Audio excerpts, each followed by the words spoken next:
Hola amiguitos, saludos, bienvenidos. Bueno, os dije que no iba a leer más libros de Xavier de Montepín, pero es que me pongo a leer otras cosas y me aburro.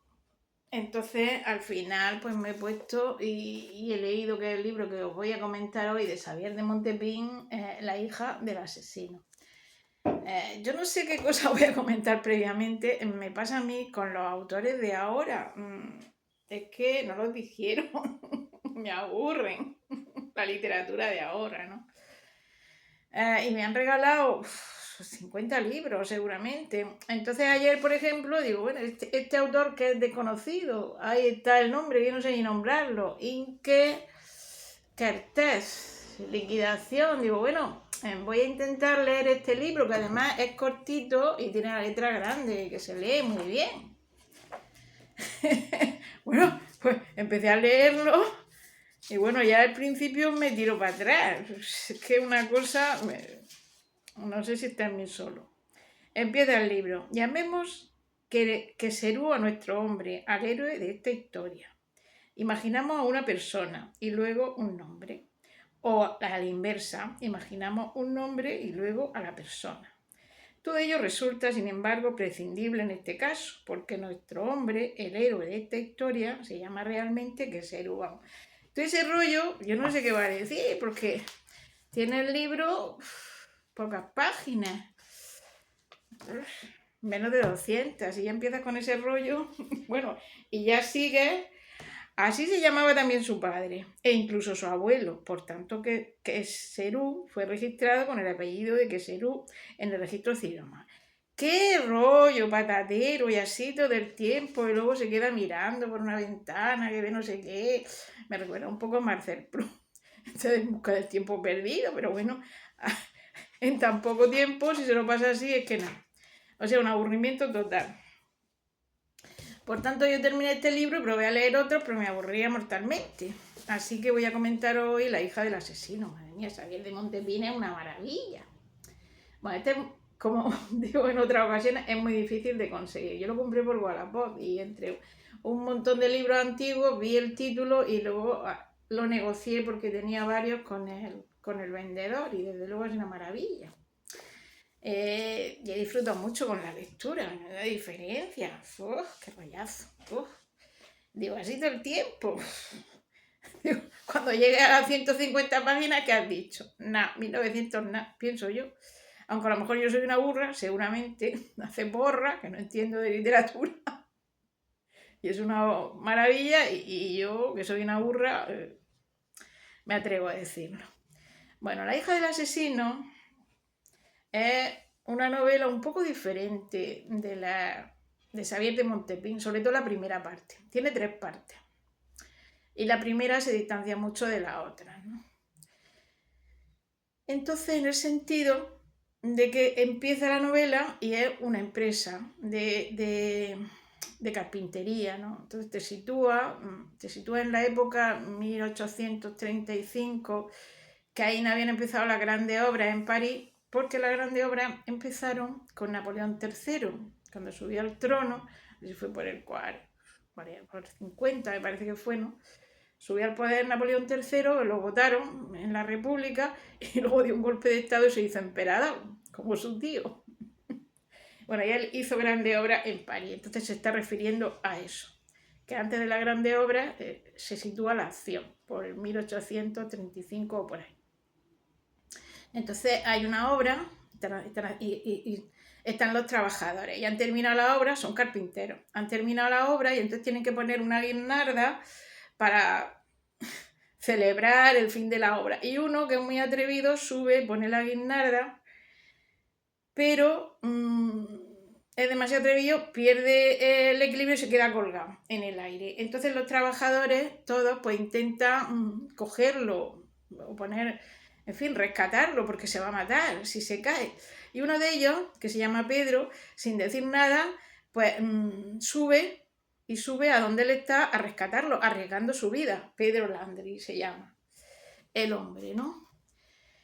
y lo rescata, le salva la vida, porque de la forma que los otros lo iban a salvar, iba a morir, ¿no? Y entonces todos le aplauden como si fuera un héroe, Pedro, Pedro, tal, todo el mundo lo felicita, y entonces ya dicen ahí que Pedro es un hombre solitario, no se relaciona, no va al bar con los amigos a beber, le gusta la soledad. Entonces están todos muy orgullosos de él porque ha salvado la vida, lo ven como un héroe, ha salvado la vida a otro. Y entonces le dice el jefe que van a ir a comer a un restaurante y que él es el principal para halagarlo a él, ¿no? Que él es el convidado principal por su heroísmo. Todos muy contentos, todos felicitándole. Y entonces Pedro le dice a su jefe que él no quiere ir al restaurante, que él no bebe, que él no quiere ir. Y se ve que él no quiere ir, pero el jefe, no puedes, tienes que venir, no puedes dejarnos de esta manera, tienes que venir al restaurante, ¿no? Y entonces Pedro pues se ve obligado a ir, y dice, bueno, pues iré.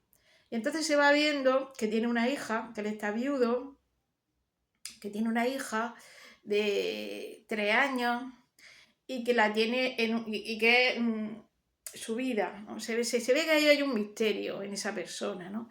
Y entonces en su razón de vivir es su hija, Dionisia, que la tiene, todo lo que gana, pues se lo da a la matrona de su hija para que la cuide bien y va mucho a visitarla y la niña lo quiere mucho. Bueno, entonces se van al restaurante y luego ahí en el restaurante todo el mundo pide bebida y él dice, yo agua. Míralo, este tan valiente. Empiezan a burlarse de él. ¿Por qué tomas agua? ¿Por qué? Bebe, tú bebe. Que no quiero beber, que no, dejarme. Y él se siente incomodísimo, ¿no? No le gustan las reuniones, no le gusta estar con gente y ahí pues un poco se están burlando de él. Entonces en el bar hay un altercado y es de uno que va con unas mujeres y no paga. Y entonces pues hay un altercado ahí que lo quieren echar del bar porque no paga, no sé qué. Y de repente ese que lo quieren echar, el bribón, se fija en Pedro. Dice, a ese lo conozco yo, ese va a pagar mi cuenta. Y entonces él se queda así, anonadado, ¿no? Pedro. Y habla con él y entonces en la conversación se ve que Pedro estuvo en la cárcel, que se conocen de la cárcel. Y el otro le dice, paga mi cuenta, si no, digo que ellos te creen que eres un hombre honrado, digo que has estado en la cárcel. Y entonces, pues nada, dice de pagar su cuenta. Pero luego hay otro incidente y entonces él, que es un hombre muy honrado, Pedro es un hombre muy honrado, dice, ese es un ladrón, no hacerle caso porque ha robado más cosas. Y entonces el otro dice, pues yo me vengaré de ti, Pedro, que tú eres un asesino, estuviste en la cárcel por matar a una persona. Y entonces, claro, los compañeros de trabajo que están oyendo que Pedro, que ellos consideraban un héroe, primero ensalzándolo, y de repente oyen que es un asesino, y luego viene la policía y se lo lleva al otro ladrón, dice, este lo conocemos, estuvo en la cárcel pero ya pagó, es un asesino porque mató a una persona, ¿no? Entonces ahí se ve también, es que tienen aplicación para hoy, ¿no? Los grupos, la visceralidad que hay en los grupos, cómo cambian de un estado a otro. O sea, primero lo están como un héroe halagando a Pedro, eres el mejor, eres un héroe, y de repente cuando se enteran de que ha matado a un hombre que está en la cárcel, que es un asesino, pues entonces ya los obreros dicen, no, a ti no te queremos, no queremos trabajar con él, que lo despidan a Pedro, ¿no? Y el que le había salvado la vida, ese es el único que dice, no, que siga trabajando, que es una buena persona. Y entonces os voy a leer aquí, cuando se ve en la tesitura de que lo van a echar, lo que cuenta su historia, Pedro Landry, a sus compañeros, que lo quieren echar porque estuvo en la cárcel, dice que es un asesino. Voy a leer aquí un poco. Pedro Landry cayó, aguardando la respuesta de sus compañeros, porque le pidió que no lo echara. Ninguno movió los labios. Reinaba entre ellos el más religioso silencio. Silencio tan profundo que se hubiera oído el vuelo de una mosca. Hablad, Pedro Landry, dijo el señor Raimundo. os escuchamos con interés. Este era el capataz. Porque Pedro Landry ya lo iban a despedir del trabajo y dice, bueno, quiero contaros mi historia, porque como disculpa, ¿no? Ah, murmuró el carpintero Pedro. Mi historia no será larga, yo no sé relatar, os diré los hechos con sencillez.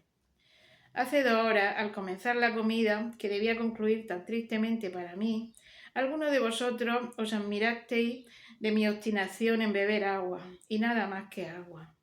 Os he contestado que el vino era perjudicial para mí y que me ponía malo. No mentía. El vino es mi más mortal enemigo. A él debo mi desgracia. Él es la única causa de todas las faltas de mi vida. Oh, maldito, maldito sea el vino. Pedro Landry sacó su pañuelo, se enjugó el sudor de la frente y continuó. No deduzcáis de lo que he dicho que he sido un borracho incorregible. De ninguna manera. No quiero alabarme, pero es preciso que salga de mis labios la verdad. Así en lo bueno como en lo malo. Durante mi juventud se me tuvo con razón por un buen muchacho, muy trabajador. Me ocupaba de mi trabajo mucho más que de la taberna. Me gustaba el vino, como a todos, pero solía beber poco, porque había advertido que, cuando bebía con exceso, aunque soy naturalmente pacífico, me subía al cerebro una especie de vapor que me volvía instantáneamente pendenciero y violento. Ya en ciertas ocasiones, arrastrado por algunos compañeros a beber más de lo regular, había tenido riñas violentas. Lo sabía, y desconfiando de mí, temiendo el excederme, me excusaba de beber. Teniendo un carácter huraño, huía del trato con los compañeros y me reunía pocas veces con ellos. Muchos que me han conocido en otra época de mi vida me tenían por hipócrita. Se equivocaban. Yo no era otra cosa que un muchacho tímido. Cuando se me hablaba de contraer matrimonio, contestaba negativamente. Estaba resuelto a morir soltero. ¿Sabéis por qué? Porque para casarme era indispensable empezar por hacer el amor a una mujer, y las mujeres me daban miedo. Así llegué a los 33 años. Entonces me enamoré de una joven, de una niña, mejor dicho, que apenas contaba 17 años. Su padre se llamaba Lorraine, era albañil, hombre honrado y trabajador. No tenía otro defecto que el de ser excesivamente bebedor. Le pedí en casamiento a su hija, llamada Susana. La muchacha no me miraba con malos ojos. El padre sabía que era un buen trabajador. Me contestó que su hija sería mi mujer cuando cumpliera 18 años. Esta respuesta me trastornó de alegría y para demostrársela a mi futuro suegro le llevé a la taberna para convidarle a beber un par de botellas de lo añejo. La alegría me hizo olvidar mi prudencia habitual. Bebí más de lo regular, se extravió mi razón, me puse furioso y loco. Busqué camorra a un desconocido, a quien golpeé brutalmente hasta que le quitaron de mis manos. Y como quería romper cuanto había en la taberna, se me redujo a prisión y pasé aquella noche y parte del día siguiente encerrado en la prefectura. Cuando salí estaba sereno, avergonzado, con una inquietud muy grande, no sin motivo. Corrí a casa del padre Lorraine. Me recibió muy mal, anunciándome que, a consecuencia de lo ocurrido la víspera, en su presencia, retiraba la palabra que me había dado. En fin, me dijo que un hombre que se embriaga, como yo, no sería nunca su yerno, y añadió que mataría a su hija antes de dármela por esposa. Rogué, supliqué, lloré, hice las promesas más solemnes. Todo fue inútil. El viejo albañil no se convenció. Susana me había jurado que no se casaría con otro hombre. Tomé el partido de esperar. No tuve que esperar mucho tiempo. Al cabo de 1 año, el pobre Lorraine recibió en la cabeza el peso de un sillar de 150 kilos. Susana creyó que no se consolaría nunca de semejante desgracia. Se consoló, sin embargo, y después de los 6 primeros meses de luto nos casamos. Pedro Landry ocultó su rostro entre sus manos y durante algunos instantes quedó sumergido en su recuerdo. Cuando levantó la cabeza para continuar su narración, sus mejillas estaban bañadas de lágrimas. Ah, dijo, cuán dichoso fui. Mi felicidad era tan grande, tan completa, que solo recordarla conmueve hasta lo más recóndito de mi alma, y hoy, con más motivo, pues el infortunio me agobia. Yo amaba a Susana. Susana me correspondía de igual manera. Nuestra casa era un paraíso. Tanta dicha no podía durar, y no duró, en efecto. Al cabo de 2 años se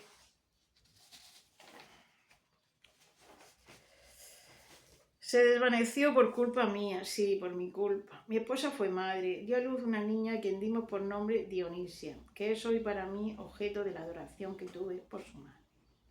Desde que me casé, había cortado en absoluto mis relaciones con el pequeño número de compañeros con quienes me reunía antes de mi boda. Cuando concluía mi trabajo, regresaba a mi casa y por nada del mundo hubiera vuelto a salir de ella. Jamás había sentido la tentación de entrar en una taberna.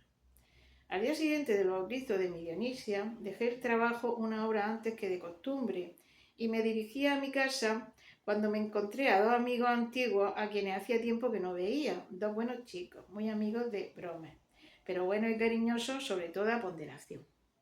Me detuvieron con grandes demostraciones de afecto. Me preguntaron qué había sido de mí desde que nos veíamos y si había hecho fortuna al ver mi semblante alegre y radiante. La dicha que gozaba en mi rostro la llevaba escrita. Les contesté que había encontrado más, mucho más que la fortuna, puesto que había encontrado la felicidad. Les di cuenta de mi amor, mi casamiento, les hablé de mi Susana querida y del bautizo de mi hija. Uno de mis antiguos amigos, el más joven, se llamaba Jerónimo Ober. Podría tener unos 28 años. Sus cabellos eran tan rubios y su rostro tan juvenil que en los bailes de máscaras se le había tomado muchas veces por una mujer disfrazada de hombre. —¡Que sea enhorabuena, Pedro Landry! —exclamó. —Eres feliz, nos alegramos de veras, pues siempre te hemos querido. Bien comprendemos que 2 muchachos como nosotros, algo troneras, no son la compañía más a propósito para un hombre como tú, casado, establecido y ya padre de familia. No creas que por ello te guardamos rencor. No te invitaremos a frecuentar con nosotros los sitios en que solemos divertirnos. Pero para probarnos que aún eres un muchacho de temple y que tu buena amistad para con nosotros no ha sufrido mudanza alguna, vamos a tomar juntos una botella de Borgoña, del añejo. Yo convido, precisamente hay una taberna conocida que el vino que se expande no está bautizado. Entremos. Me negué a entrar. Siento mucho tener que rehusar vuestro convite, amigos míos, pero... —¿Cómo que rehúsa? —interrumpió Jerónimo Ober. —Sí. —¿Por qué? Porque he jurado no entrar jamás en una taberna. —Has hecho bien en jurarlo, pero una vez no hace costumbre. No estarás más que un momento. Tengo prisa por abrazar a mi chiquitina. —No temas —dijo Jerónimo Ober riéndose—. No te la robarán porque vayas a tu casa 5 minutos más tarde y la abrazarás con más gusto enseguida. Luego que vamos a beber a su salud, vamos, ven. Ya no sabía qué contestar, sin embargo añadí: os lo ruego, no insistáis, mucho gusto tendría en pasar un rato con vosotros, pero os aseguro que no me es posible. Jerónimo Ober se amoscó. —Al menos sé franco —exclamó—, dinos claramente que nos desprecias y que te avergüenzas de que te vean con nosotros. —No —repliqué rápidamente—, bien sabéis que eso no es cierto. Lo creeremos si continúas rechazando nuestro convite. Vamos, Pedro Landry, los 2 hemos sido tus amigos, ningún mal te hemos hecho nunca, por lo tanto, no nos dé el disgusto de no aceptar nuestro convite. Su insistencia me contrariaba tanto más cuanto que me sentía ya dispuesto a ceder, y un vago presentimiento me anunciaba que habría de arrepentirme de mi falta de energía. Pero yo no sabía qué decir para rehusar sin herir la susceptibilidad de los 2 amigos que jamás me habían ofendido ni causado el menor perjuicio. Al menos dije: prometedme que solo estaremos juntos 5 minutos. —Prometido. Y además, ¿quién supondrá que te retires cuando quieras? Y no beberemos más que una botella. Una botella por barba. Bajé la cabeza y por primera vez después de mi boda entré en una taberna. Ah, ¿por qué la puerta de aquel lugar maldito no se hundió sobre mí en el momento en que entré por ella? ¿Por qué Dios no me quitó la vida en aquel momento? No hubiera vivido desde aquel día para la vergüenza y la desesperación. La taberna estaba llena de bebedores. Jerónimo pidió un cuarto. Todos estaban ocupados. Nos instalamos en la sala y en una mesita cerca del mostrador, donde nos sirvieron el vino. El reloj estaba enfrente de mí. Miré la hora en el momento en que Jerónimo destapaba la primera botella y dije: he accedido por complaceros, no tendréis el derecho de decir que soy orgulloso, y dentro de 10 minutos me retiraré. y toda súplica será inútil.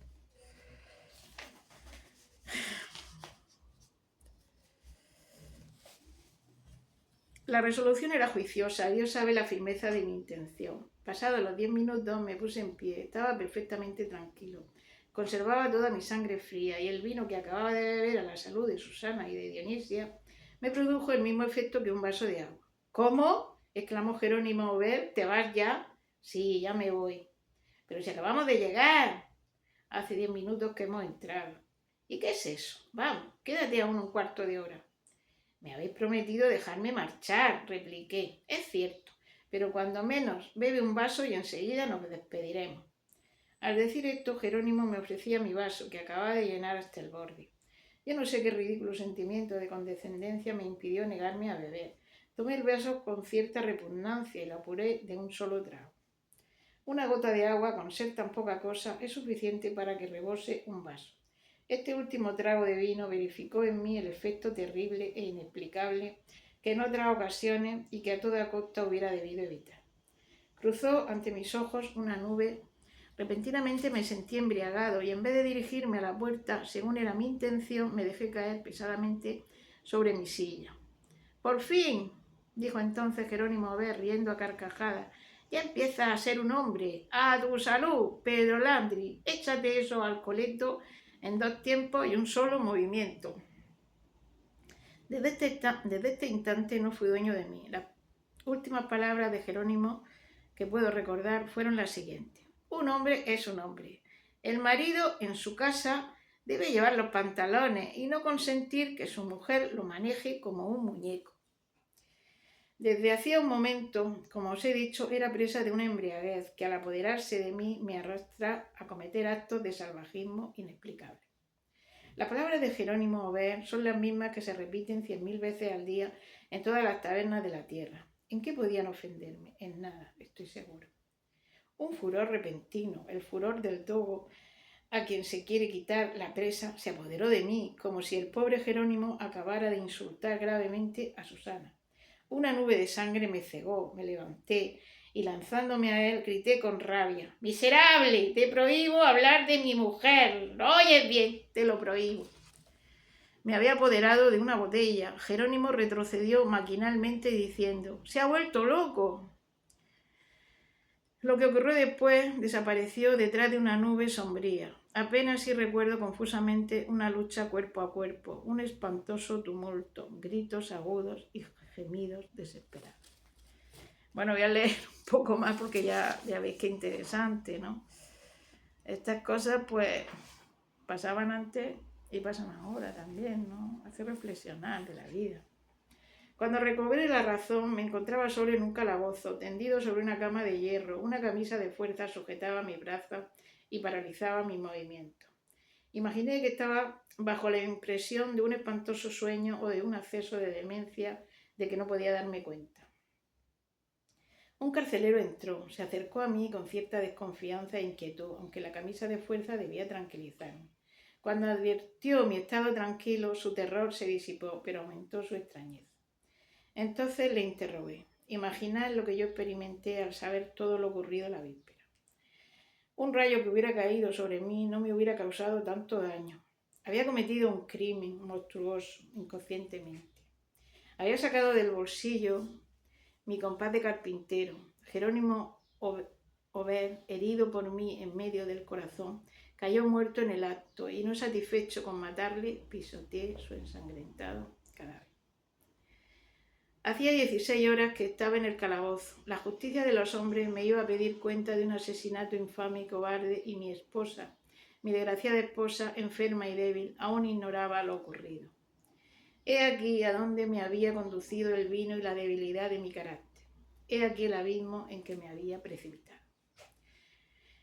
Pedro Landry cayó un instante. Su emoción era tan profunda y tan terrible en los recuerdos que acababa de evocar que su voz se debilitaba y difícilmente se entendían sus palabras. El auditorio del carpintero participaba en un todo de esta emoción y ya 2 o 3 veces el señor Raimundo se había enjugado las lágrimas. «Por vida de», murmuró entre dientes el viejo capataz, «este hombre no ha tenido buena suerte, pero es posible que el vino que es el amigo del obrero, sea un veneno para los que no saben beberlo?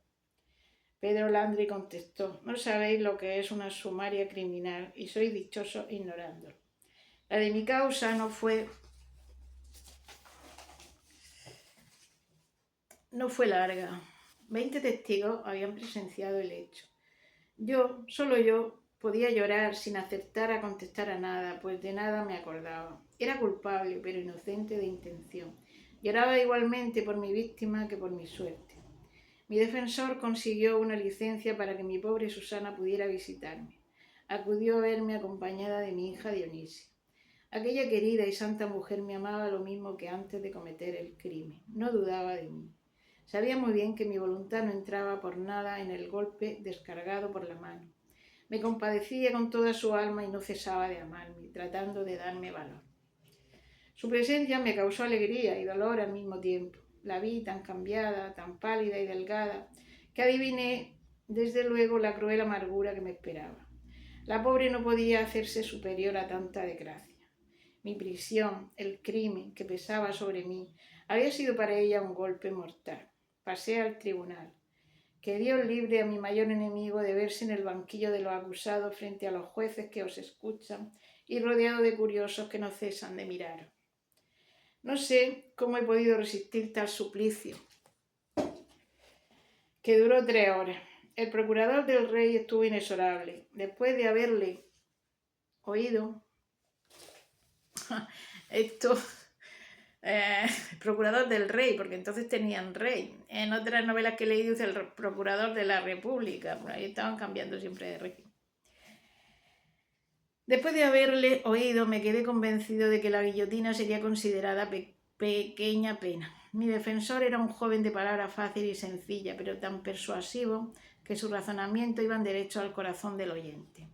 Se concretó a demostrar a los jueces que, aunque era delincuente, era hombre de bien y que ningún motivo de aborrecimiento ni de venganza me habría impulsado al asesinato.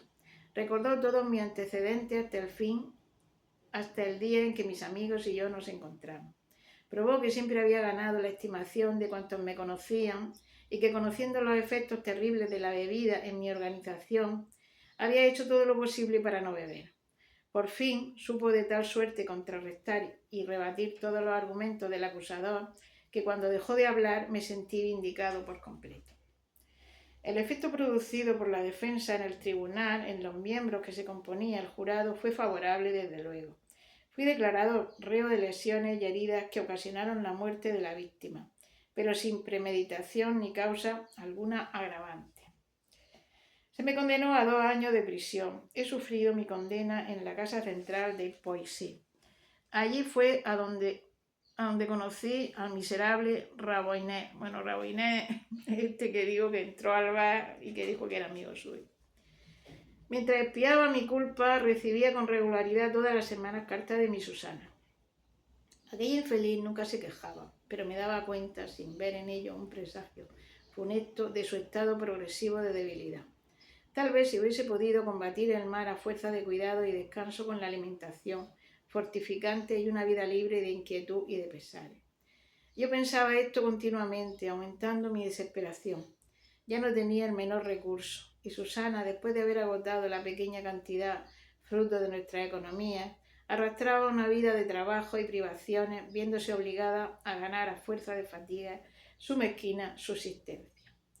Cuánto he sufrido y qué valor he necesitado para no estrellar 100 veces mi cabeza contra la pared en los momentos de tristeza. El tiempo pasaba, pero con cuánta lentitud. Faltaban 2 meses para cumplir mi condena. El director me llamó a su despacho y me hizo saber que mi buena conducta me había alcanzado el perdón del resto de mi pena. Estaba libre, iba a ver a mi Susana. Bueno, iba a dejar de leer, ¿no? Ya veis la historia, bueno, que esto es una historia verosímil totalmente, ¿no? Que le pasa a muchas personas. Yo lo he oído muchas veces, ¿no? He oído, por ejemplo, una persona que es buena persona, bueno, incluso he llevado casos porque yo estuve ejerciendo como abogada, ¿no? Que es una buena persona, pero cuando se emborracha, pierde el sentido y entonces es agresivo. Yo lo he oído muchas veces y lo he visto, ¿no? Y bueno, hay una eximente de responsabilidad criminal, había, yo no sé si estará todavía, supongo que sí. Bueno, las eximentes son circunstancias que aunque se cometa un delito, pues queda libre de responsabilidad criminal, aunque no de responsabilidad civil, hay que pagar los daños. En el sentido de que no te condena. Y una de esas eximentes es el haber actuado, pues como este hombre, por efecto de la bebida, el haber perdido tu capacidad volitiva, porque este hombre ni se acordaba de lo que había hecho, ¿no? Entonces, en estos tiempos, pues hubiera sido una eximente de responsabilidad criminal, claro, pero no te ponen una pena, pero te ponen una medida de seguridad. Que una medida de seguridad pues, puede ser estar encerrado en un centro hasta que se curen, o vigilancia, o cursos, en fin, medidas para que no sea peligroso, ¿no? En estos tiempos este hombre pues, no hubiera ido a prisión.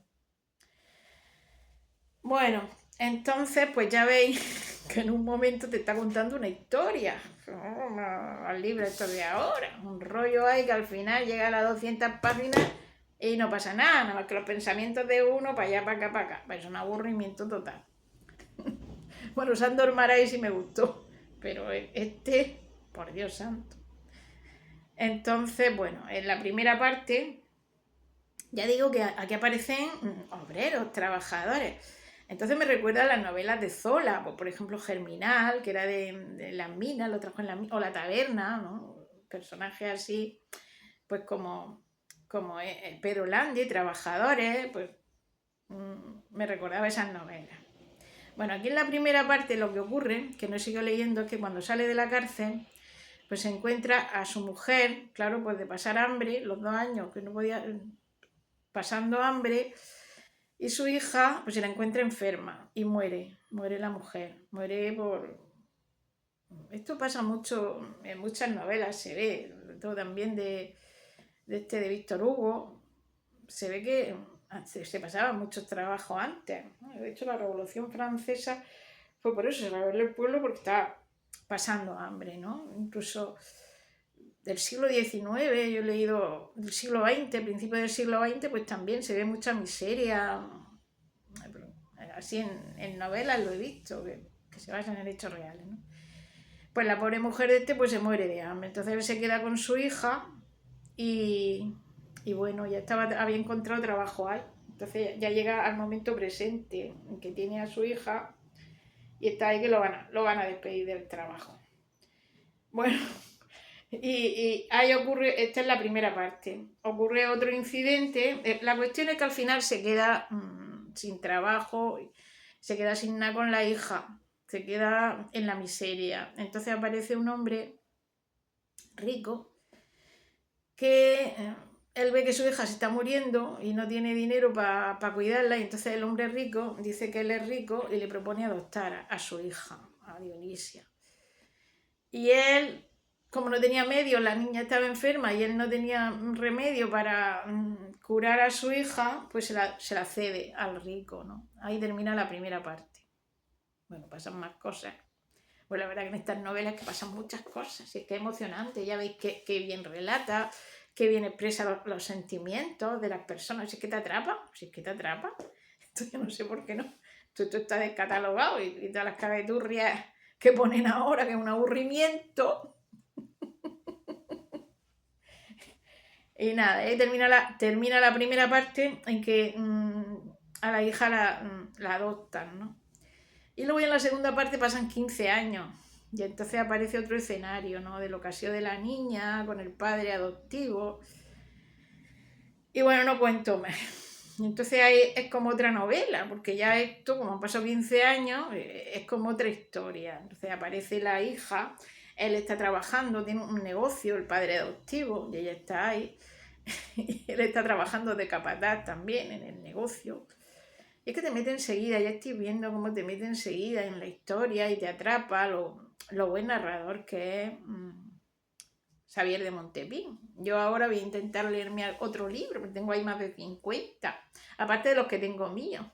Pero a lo mejor cojo y me queda uno de Xavier de Montetín, que se llama Dramas del adulterio. Y eso empieza muy bien. Diciéndote cómo estaban las leyes antes y por qué él creía que debían cambiar. Ya os lo comenté un día. Voy a intentar leer otra cosa, porque no voy a estar siempre con... Desde este verano estoy con el Montepín y el Richegur. Bueno, trata de temas muy interesantes aquí en esta novela, ya lo estáis viendo, de personas que, bueno, esto pasa mucho, con el alcohol, con la droga, pues se descontrolan y se arruinan la vida, ¿no? Eso pasa ahora también mucho. Bueno, cualquier adicción te puede llevar a... por ejemplo, estoy pensando en los videojuegos. Pues por aquí, por Elche, creo que se dio un caso de un niño que tenía adicción con los videojuegos. Pues son cosas raras, ¿no? No tiene por qué pasar, ¿no? Pues llegó a matar a los padres porque le quitaron el videojuego. Lo he oído por ahí en algunas cosas más, ¿no? Gente que se le va la olla. Este se le iba con la bebida. Y eso, bueno, es que se volvió iracundo. Es que cuando una persona está dominada por la ira, no controla, no razona, ¿no? Entonces, este le pasaba que es que la bebida te hace el efecto de... la parte más, no sé cómo decirlo, la parte más visceral no la podemos sujetar. Entonces, claro, la parte más visceral no te sujeta, pues se pone iracundo, ¿no? Bueno, y hay personas que se ponen iracundas sin beber o sin drogarse ni nada. Me estoy acordando de otra novela que leí, bueno, son varias novelas, de Eugenio Sue, que es un autor que a mí me gusta, tiene una obra que se llama Los 7 pecados capitales, y habla de los 7 vicios: la envidia, la ira, la